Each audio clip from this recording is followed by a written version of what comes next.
Okay, here we go. This is the Leafs Convo for Oak Ridge Ford in London, Ontario, oakridgeford.com. Norm with Mike. It is October 4th, a Wednesday. We're 1 week away from the opening night of the 23-24 NHL season. It'll be the Habs at the Leafs. How do you like the hat?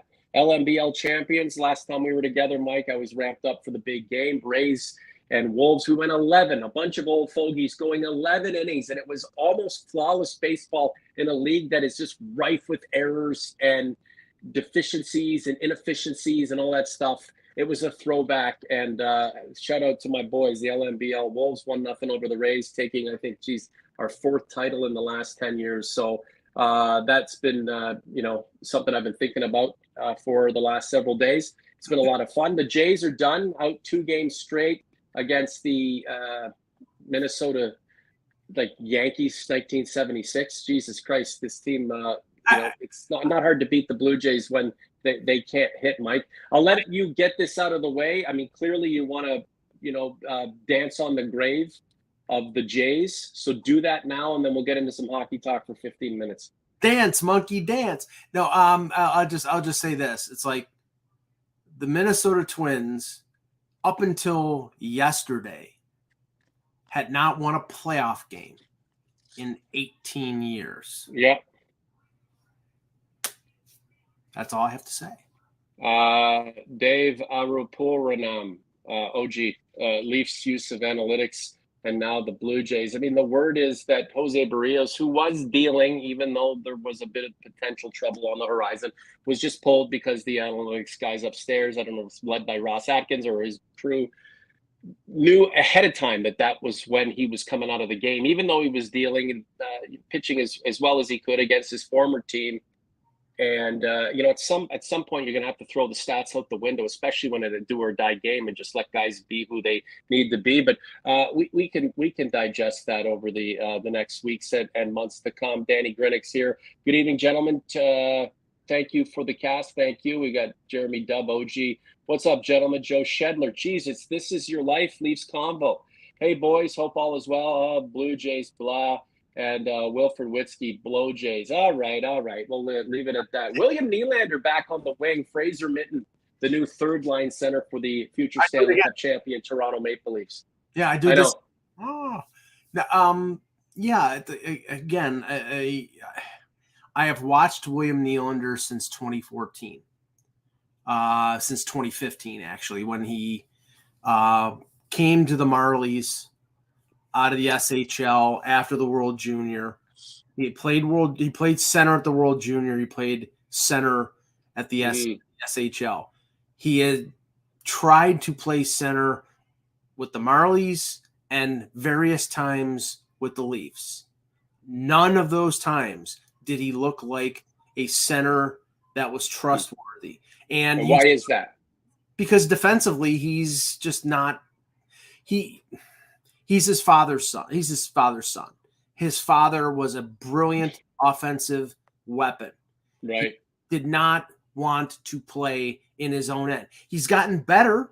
He's gotten much better. He's not a liability defensively, but you still have that situation where in 2022 against Tampa Bay, where he sort of dogs it. There was look at my timeline. My friend Tic Tac Omar, who is a really good follow on Twitter, in terms of like little video snippets on one of the goals.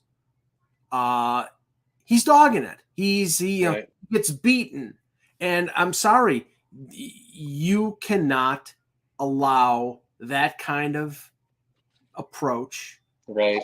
Middle. You have to be defensively responsible. John Tavares is not the fastest guy in the world, but he is, and sometimes he gets caught, but he's most of the time defensively responsible. Why do you want a guy who's not a complete player on your team, especially at this stage, right? I can imagine the conversations with Willie.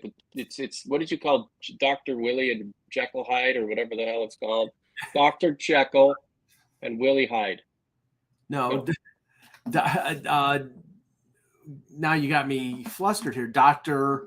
Willie and Mr. Dr. Nylander, Mr. Willie. Yeah. Okay, so He's sitting in the dressing room or locker room. I don't know what we call it these days, but you know, he's had a lackluster game. How do you approach this cat? Like, and you're getting Dr. Willie or Jekyll Hyde or whatever his name is, and like, is it?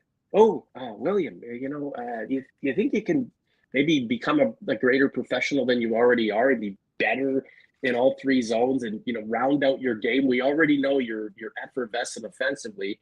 Or do you have somebody saying, you suck, dude? Like, you're pretty much a one-track guy and you're making all your money and we fucking can't wait to get rid of you. Like, what's the conversation that's had with this cat? Sheldon Keefe has been dealing with William Nylander since 2016, when he was with the Marlies. And in I believe it was the Eastern Conference Final, he benched Nylander because he was playing bad defensively. And then the next game he goes out and scores a hat trick. The only way to get the message through to him is to take away his cookies. Take away. But the thing is, at a certain point, you keep doing that and doing that and doing that. It loses its effect. Now, I'm not saying. Again, this is the reason why I have long advocated to the point of ad nauseum trading William Nylander before he gets a chance to walk away from nothing, because we've wanted to trade him for years. Right. But for who? Still, who at this point could we trade him for? Well, I mean, that's the problem, is that they've waited too long. Now, I still believe that they should, if they get an offer that is representative, they should trade him, because unless they can get him signed on a contract that is beneficial to this team. Now, the thing is, I think that the experiment, and we don't know if this is a one-day thing and they go back to putting him up the middle and they go into the regular season, playing him on third line at center. But I think this whole experiment was to find out whether eventually, a year or two down the road, he can replace John Tavares as the number 2 center. I believe John Tavares, past the deal that he signed, is going to sign an extension and stay with the Leafs until he retires. But they need to find out whether they have a second line center in-house, or that is another thing on the wish list of Brad Living over the next year or two. And if you're depending on William Nylander to be a two-way center, that dog don't hunt. He can be a good offensive center, but defensively, he will let you down at times. And that's OG's Conference. Yeah. OG's Conference? What do you think? Should Sheldon Keefe, Brad Treliving, anybody who's got a hand in making these decisions, stay on course here and keep working with William Nylander at center, whether he's a third line center, second line center, or should they just say it was something that they were investigating a little bit, curious about? He's a winger because he's just so effervescent, Danny Grinnick. I meant effervescent offensively, not defensively. And that, he is never going to live up to what we would like him to be as a defensive player. If you can't play all three zones, 200 feet hockey, responsible defensively, but with great instincts offensively, I mean, you can't center a line. And that's the thing about William Nylander. And here we are in 2023, late 23, talking about William Nylander and what he doesn't provide, as opposed to all the things he can and has provided. We know this already, but there's still something that's left to be desired about this cat. And Mike, if I'm a betting man, or if I were a betting man, and I'm not, but maybe I should bet on this, William Nylander will do the same things this year that he did last year. All the great things and the annoying things, and the same things he did the year before and the season prior to that. That's who he is. So the calls for a trade, they're out there, and they will be unrelenting. And I don't blame anyone who wants to see this cat dealt for someone like him who can be defensive. But then the question arises, and it's the most important of all: who the hell do you move him for? Just really quick, for our sponsor, Oak Ridge Ford, we have a great lease special right now, like just over $2,000 down for a really, really nice truck on a lease. It's like $300 bi-weekly tax in. And that's because Ford's got huge incentives right now. We are just gutting it out to try to move some units. At Norm at Oak Ridge Ford, if you're looking for a truck with a power seat, 4x4, 3.5 liter engine, it's the money engine, 5.5-foot box, some nice slick looks. Message me right now. I can take care of you. We can get some deals done over the next 24, 48 hours before that deal goes away. Mike, back to you. Well, okay. This is, I think, what the organization, Brad Treliving and Sheldon Keefe, were angling at by this experiment. Nylander has mentioned, and his representatives have mentioned, Louis Gross has mentioned, that they want, they're looking for as close to or maybe over $10 million a year for Nylander. Now, the thing is, for a center, that price point is reasonable or realistic. For a winger, no. For a winger, no. And for a winger, you're talking, especially now, he may have had his career year last year scoring 40 goals.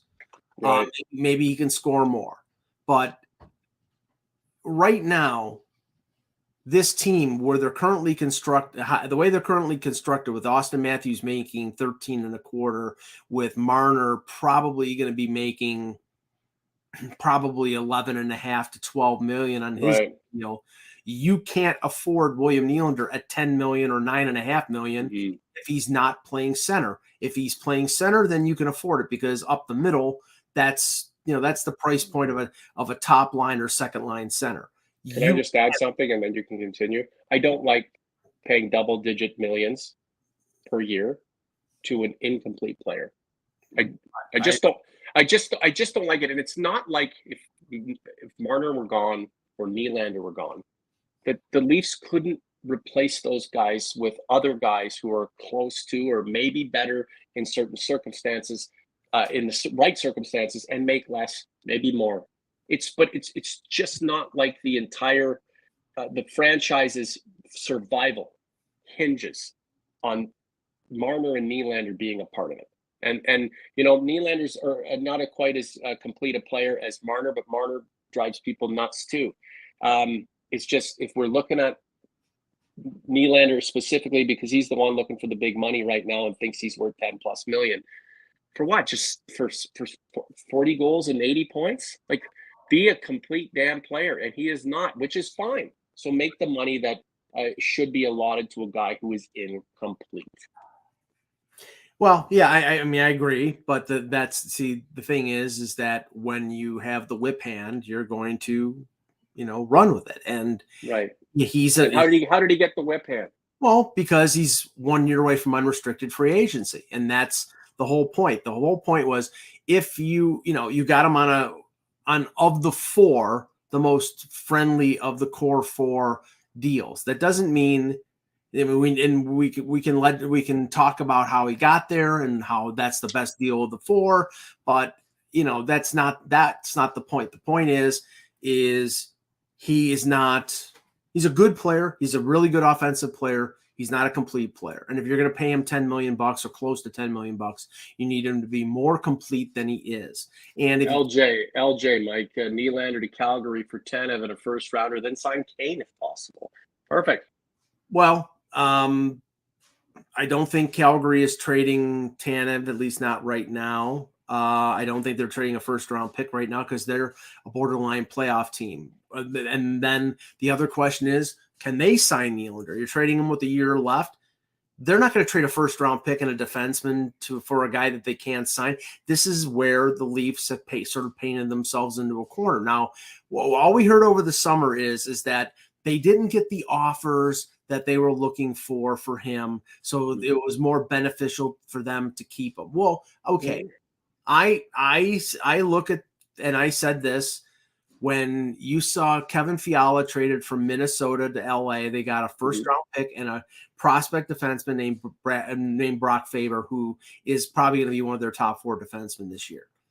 If the Leafs got an offer like that, they should have done the deal. Right. If they got an offer for a Brett Pesce with a year left in his contract. Okay, well, I think this team needed to improve defensively. So if it was a 1-year rental for a 1-year rental, I don't see a problem with that. Now that they thought that was, going to upset the apple cart, where in terms of, well, Austin Matthews was going to be mad because he traded, one of his often line mates. And there were considerations there, but you're not letting Austin Matthews be the general manager of the team. The whole point here is asset management. And right now, and I don't blame Brad for living totally for this, because he walked into a situation where, he was a few weeks away from, being able to discuss an extension with Nylander. Supposedly worked on it all over the summer, supposedly is still negotiating with Louis Gross. He's been down this road with Louis Gross before with Johnny Gaudreau. And if it goes down that road again and Nylander walks away for nothing at the end of this year and all you get is cap space, I think that's bad asset management. Do you think the Leafs should be exploring a trade for William Nylander now? Right now? Yes, I think they should. Okay. Now, but the thing is, they have to get value. They have to get a good. Now, I find it hard to believe that a winger who scored 40 goals last year in a league that is offensively starved, meaning teams that make the playoffs can score goals, and teams that can't, that don't score goals don't make the playoffs, that somebody is not giving a representative offer for William Nylander. Now they may say, okay, well, Toronto's got to trade him because, they're up against it.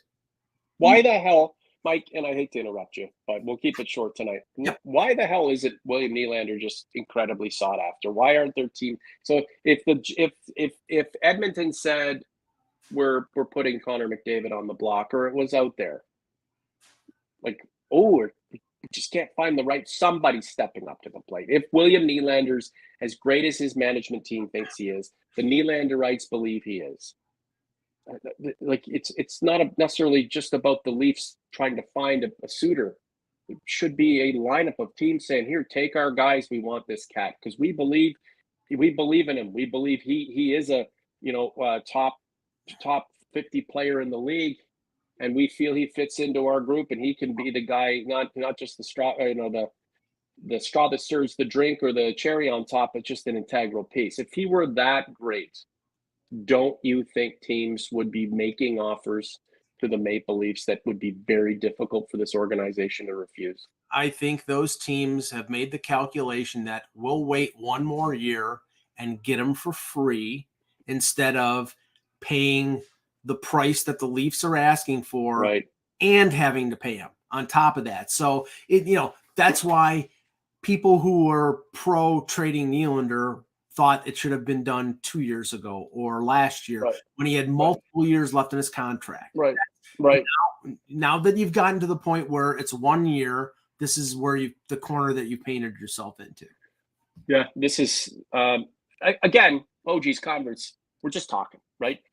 It's nice to have an incredible score like 88 on the team, and it'd be nice to see a little bit of improvement to go along with his effervescent offensive ability. It's going to be more of the same. The Leafs that we saw last year are going to be cosmetically different, but the results will be pretty similar, right? Nylander's going to blow your mind on many a night and make you want to blow your head off on others. So, I mean, that's who he is. It's what makes you think that things are going to change either negatively or positively around this cat? He is who he is. Yeah. And, the thing right now is the Leafs have to really, really have to consider how him leaving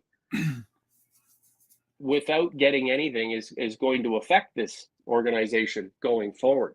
Really, the team is bigger than Matthews, bigger than Marner, bigger than Nylander, bigger than Tavares, bigger than any one player. It's about the organization and what makes it better. And right now, having William Nylander scoring lots of goals and being the linchpin he is offensively, can make the Maple Leafs better. But at some point, he may not be here to make this team better. So what can you bring back for him that will continue the longevity of this organization's growth? And it would have been nice to have been done by now. I'm leaning in the camp, and I have been regarding a move more than a retaining of the player that we're talking about. But we'll see how it all unfolds. Season begins in a week. We can go through predictions here over the next 7 days, Mike. But I can't think that any of us are believing the Leafs are going to regress that much. But I don't know if many are feeling like the Leafs are ready to bust down the door of the Eastern Conference Final and finally take that lead. We've got to see a few more things. Veets is in the chat. I think this is the first time we've heard from Veets in season 6 TLC. Veets, the convert, thank you very much. Or maybe he's an OG. I have no issue with Nylander walk after 8 years with little results. How high are the returns? I'll take him for this year and give me the cap at year end. Comment on that, Mike. Then tell me about Yarncroc and Gio's the injury concern there, and we'll wrap it. It's not like $7 million is a windfall. It's significant. It's a good defenseman in terms of going out in free agency. But free agency, you always overpay. So, you might pay $7 million for a defenseman like Matt Dumba, who will be out there in free agency next year. And that might be overpaying them. So right. I think that you could have gotten more before, but now who knows? I mean, the chances of a trade are probably remote. Now, as for the 3 injured players, Klingberg, Yarncroc, yep. Giordano, it seems it's veteran maintenance.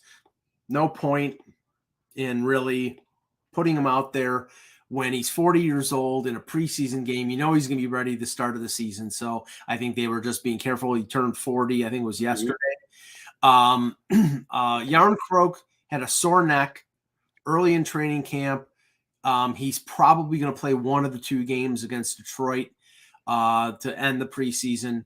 Klingberg, according to Sheldon Keefe, is going to be starting to practice after being off for a little over a week.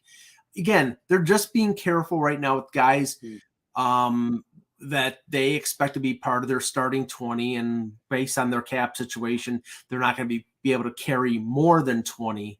The one thing, like I said, I think I mentioned on the previous show, they're not going to be able to carry any extra bodies because of the cap situation. That means 2 goaltenders.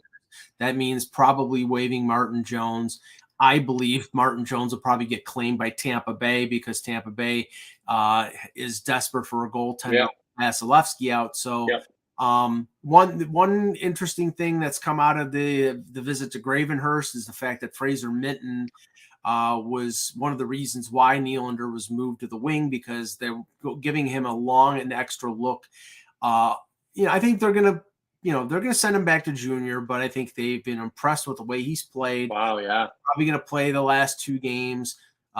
He's played well with Matthew Nyes. He's done well as a penalty killer. So I think they're just, they're rewarding the kid for playing well, but more than likely he's going back to junior. And here's the thing. The Leafs have tons of forwards coming through the pipeline.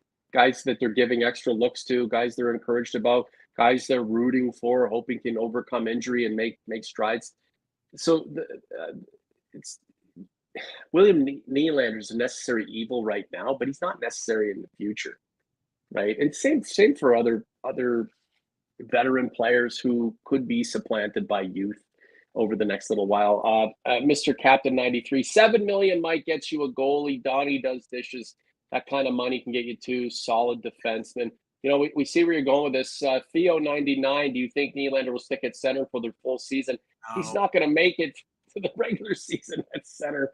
Oh my God. Yeah. OG's Converse, thanks so much for being here. Like the content, subscribe to the channel. The Blue Jays had great defense and great pitching, but shitty hitting.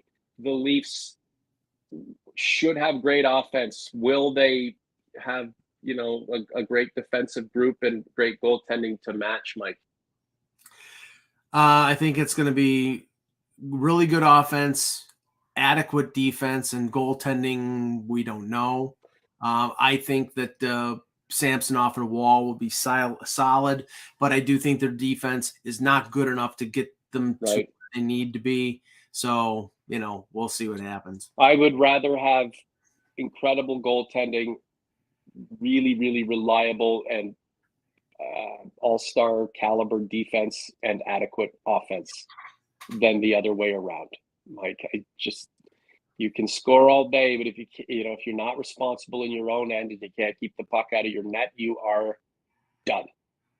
So, OGs, Converts, thanks for being here. The weekday show pretty much in the books. Like the content, subscribe to the channel. Mike and I will be back for a Sunday Spectacular. And then, Mike, I think at that point we should make some predictions and we'll get some of the contributors involved.